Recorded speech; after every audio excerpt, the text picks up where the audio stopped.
밀집, 밀접, 밀폐된 공간에서 집단 생활이 이루어진 IM 국제학교는 언제 집단 감염이 터졌어도 이상하지 않을 정도였죠. 결국 기침과 두통 등의 증상을 호소하는 학생이 있었지만 해당 학교 측의 소극적인 대처로 사태를 키운 정황들이 속속들이 확인되고 있습니다. 첫 증상이 나타난 학생은 열흘 넘게 검사는 물론 치료조차 받지 못했습니다. 계속해서 문은성 기자가 보도합니다. 대전시 기초조사 결과 IM 국제학교에서 첫 증상자가 나온 건 지난 12일입니다. 해당 학생은 기침, 두통 등의 증상이 있었는데 이후 5명이 더 코로나19 의심 증상을 보였습니다. 증상이 있는 학생 6명은 지난 주말 각자 고향으로 돌아갔고 결국 이튿날 전남 순천과 경북 포항에서 각각 1명씩 확진됐고 그제서야 전수검사가 시작됐습니다. 이들이 확진 판정을 받기까지 검사나 치료 등 학교 측의 조치는 없어 결국 열흘 넘게 사실상 방치돼 있던 겁니다.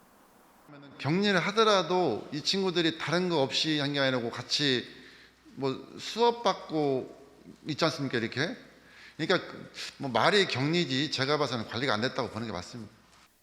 학생들이 입소하기 전인 이달 초엔 이곳에서 일종의 오리엔테이션 같은 캠프까지 운영하려다 방역 당국에 의해 저지당하기도 했습니다. 대전 IM 국제학교를 운영 중인 해당 선교회는 대전에 본부를 두고 전국의 관련 시설 20여 곳을 운영 중입니다. 대전에서 운영 중인 방과후 교실 한 곳은 최근 선교회와의 교류는 없었다고 밝혔습니다. 세팅해 주실 때만 했고 저희는 이제 저희 자체적으로 학부모들이 시간 되는 사람이 와서 한 번씩 아이들 봐주고 저희는 일단은 거기 본부하고는 교류는 거의 안 하고 있는 상태고.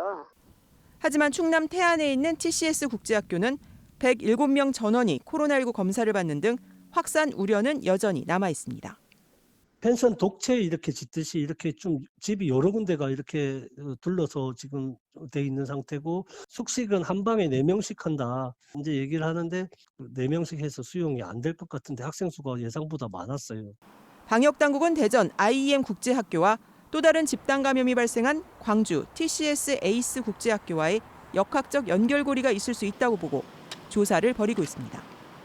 MBC 뉴스 문은선입니다.